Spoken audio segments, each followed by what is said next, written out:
Dengan gaji RM3,000 sebulan, boleh beli rumah apa je dekat Penang ni? Rumah yang ini atau yang ini? Cik, sekarang ada rumah landed dekat Penang, loan bermula RM298,000 je.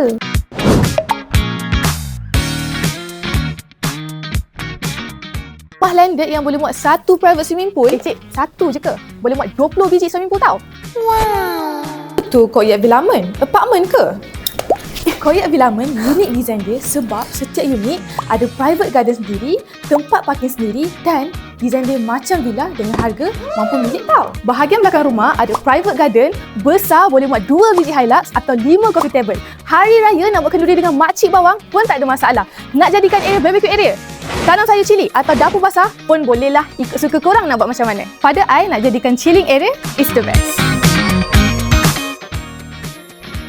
Setiap bilik dilengkapi dengan tingkap yang besar, dapat pengkecayaan dan pengudaraan yang mencukupi, bilik tak gelap macam single story biasa.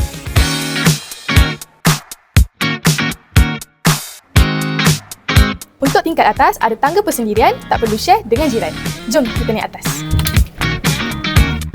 Tingkat atas dilengkapi balkoni sangat besar.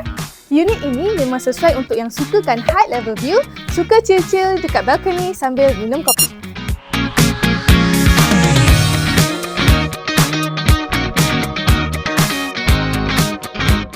Fasa 1 dah 50% terjual dalam masa 3 bulan tau. Benda rare ni tak boleh tunggu lama-lama. Siapa cepat, dia dapat. Rumah ini sesuai untuk pembeli rumah pertama, boleh dapat 100% loan tau. Teruja kami untuk maklumat lebih lanjut.